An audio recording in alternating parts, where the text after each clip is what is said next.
In this lesson, we're looking at forms of quadratic expressions. And so we're going to learn how to rewrite quadratic expressions using vertex form, standard form, and factored form. So let's go ahead and start this lesson.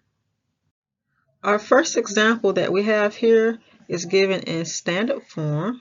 That is the ax squared plus bx plus c. And our ax squared term is here. 3 would be a.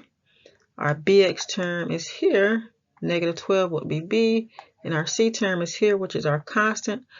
Remember, it's the term without the variable, that is 9. And so we want to convert this standard form expression, or this quadratic expression written in standard form, to factored form. And so this is factored form. And remember, when you're factoring, you're writing your expression as a product.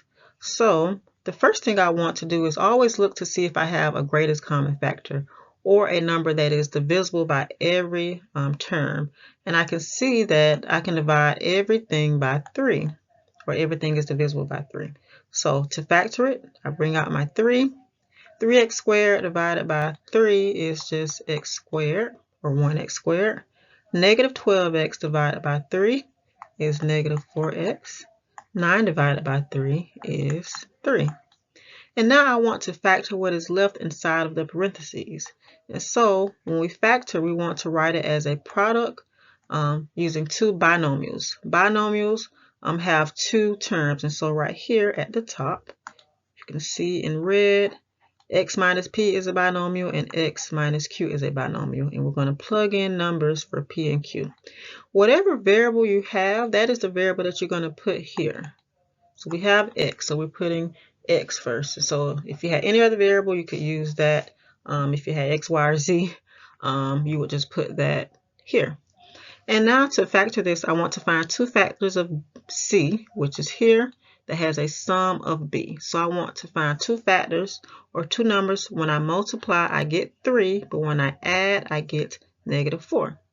And 3 doesn't have that many factors. So my two factors would be negative 1 and negative 3. Because if I multiply negative 1 times negative 3, I get positive 3 when I multiply. But when I add it, negative 1 plus negative 3, I get negative 4. So my two factors are negative 1 and negative 3.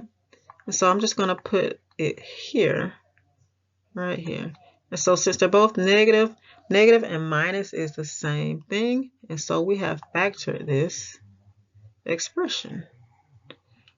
Now we want to write this expression from standard form and convert it to vertex form. A little more detail here. Hopefully you're familiar with solving by completing a square, because we're going to be using perfect square trinomials. So if you solve by completing a square already, this will be a little easier for you. If not, you may have a harder time, but we'll see. Let's get started on this one. So the first thing I want to do is move over. I want to set this equal to 0, and I want to subtract 9 from both sides. So that is going to be 3x squared minus 12x equals negative 9. So I want my x squared and my x term on one side, and I want to move my constant to the right-hand side. Now I want to find the GCF, or the greatest common factor, between 3x squared and 12x squared. We already know that it is 3. So I'm factoring out a 3. I'm left with x squared. Negative 12x divided by 3 is negative 4x. And I'm leaving my parentheses open here. And I'm going to tell you why. I'm bringing down my negative 9. I want to complete the square. So I take half of b, which is negative 12, and raise it to the second power. So I'm just going to write it at the top here. So negative 12 divided by 2, because I don't want to use my space. Negative 12 divided by 2 is negative 6. Negative 6 squared is, where am I getting negative 12 from? Negative 4. Let me erase that. I'm glad I caught myself. All right, so negative 4 divided by 2 squared. So it's negative 2 squared, which is 4. So therefore, I'm going to complete the square right here. Inside the parentheses, you should get a perfect square trinomial right here. All right, and I'm going to add that 4 to both sides.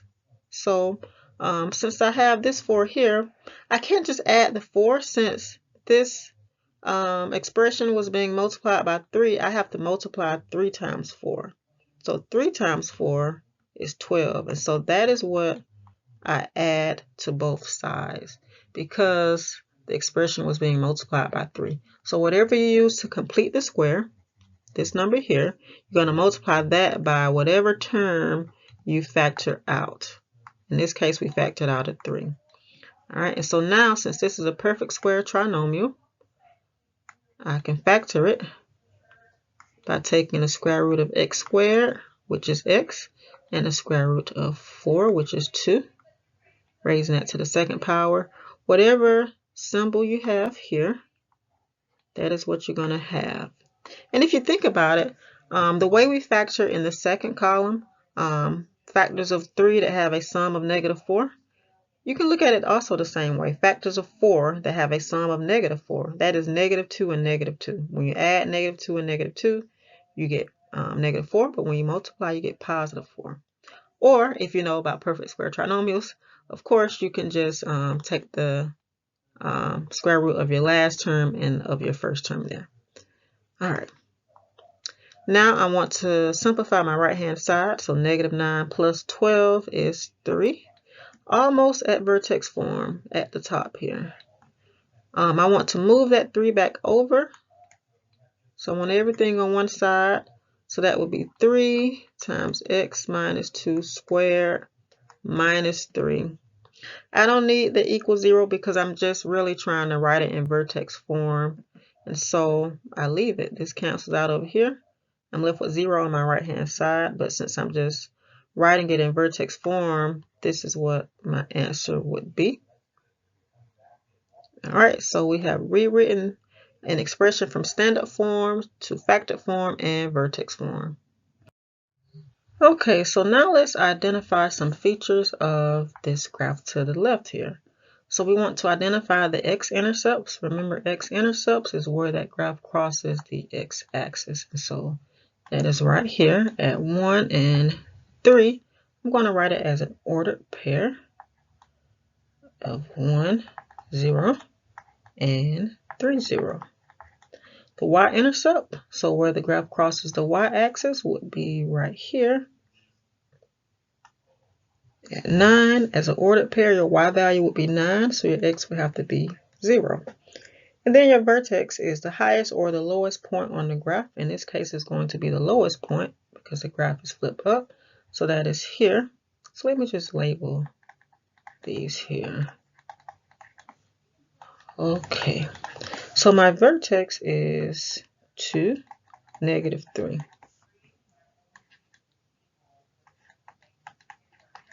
Now, we're asked which form of the expression best reveals each of the key features you identified on the graph.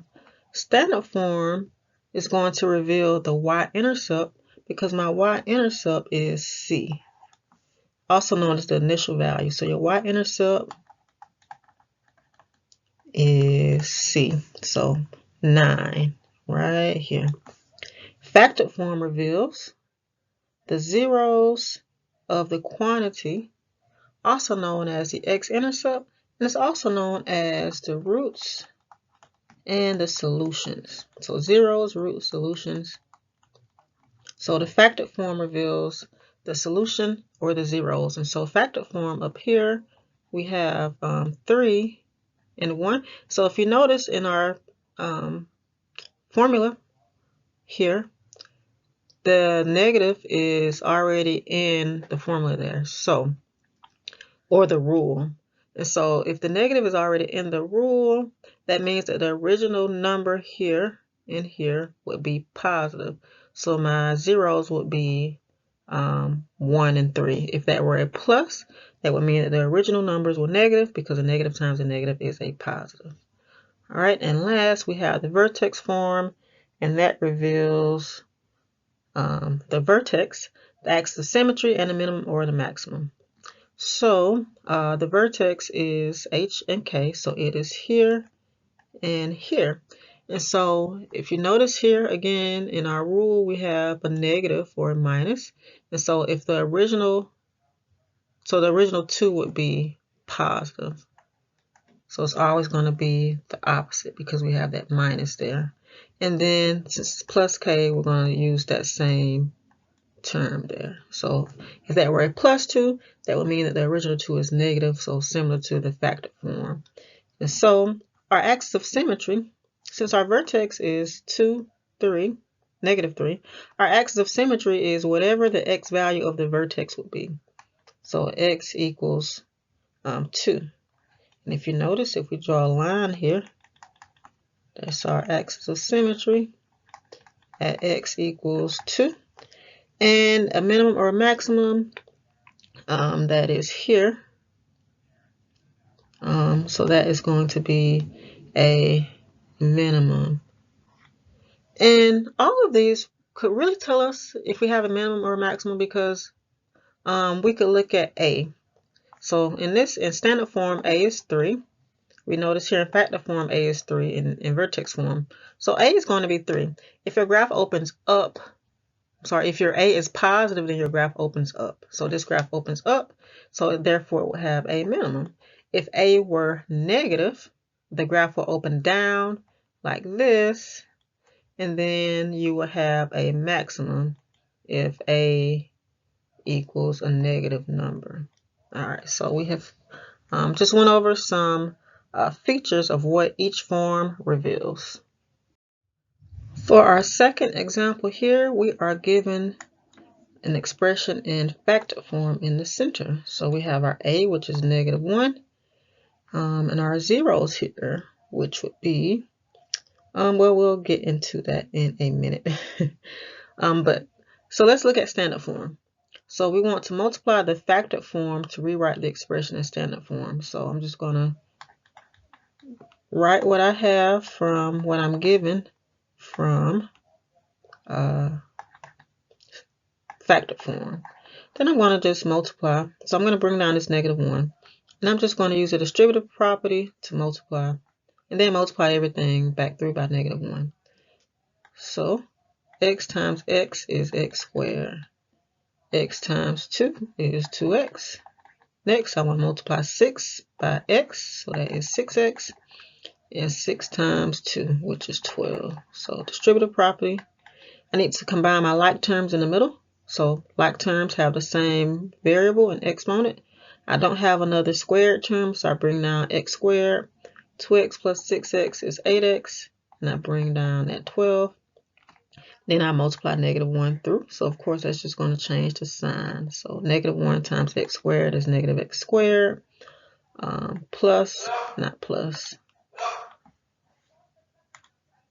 Minus 8x and minus 12. And so that is standard form. And notice here my A is still negative 1. What key feature is revealed? The y-intercept or the initial value of negative 12, which is right here. It's always your C. Now we have our factored form here. If you can recall, what key feature is revealed by that expression?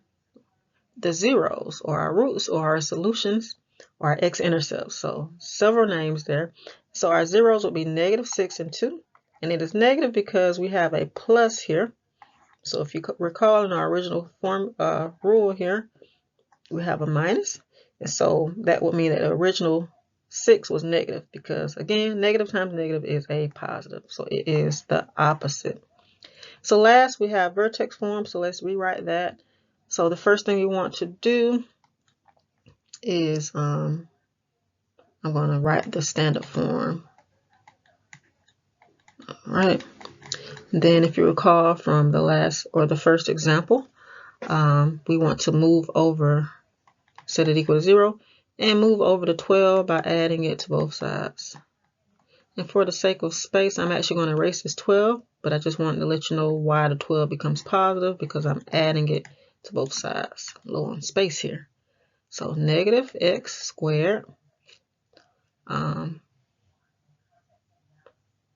plus 8x, and that is going to equal positive 12. I want to factor out, and I made a mistake here. I'm glad I caught that. That should be a negative. All right, I'm going to factor out a negative 1. It's the only thing I can factor out. So that's going to be x squared plus 8. So negative x squared divided by negative 1 is x squared. Negative 8 divided by negative 1 is plus 8x. And leaving myself some room here to complete the square. So this is 12. Hopefully you can see it. 12. And so I take half of b and raise it to the second power. So again, I'm going to do the work in the corner here. 8 over 2 squared. So 8 over 2 is 4. 4 squared is 16. So I'm going to add 16 to both sides. But if you recall, before I add it to the other side, I have to multiply it by what I factored out. All right, so I have to multiply that by negative 1. So that would be a negative 16 or a minus 16. So I ran out of space. I'm going to actually rewrite that. So 12 minus 16. All right, 12 minus 16. Now I want to factor. Square root of x squared is x. The square root of 16 is 4. This is a plus, so I'm going to put plus squared equals 12 minus 16 is negative 4. When I move it over to the left, it is going to become positive. So hopefully I can fit it in here. I'm going to write it in a different color so it's not all mixed up. So negative 1 x plus 4 squared. I'm adding 4 to both sides so that x becomes positive. I'm just left with 0 on the other side. Don't need it, but this is my expression right here. I'm writing over my words, but same thing. What key feature is revealed by this expression? The vertex is negative 4, 4, because we have a plus here. That's going to be the opposite. All right, and 4, axis of symmetry, x equals negative 4, so it's just the x value of your vertex. And is that a minimum or a maximum? Well, that graph opens, and again, we could figure out from all of them, the graph opens down because a is negative, right? A is negative 1. So if the graph opens down, we're going to have a maximum. Okay, so we've reached the end of our lesson. Some related videos are Introduction to Quadratic Functions, Factoring Perfect Square Trinomials, and Solving Quadratic Equations by Completing a Square. And I want to thank you for learning with me.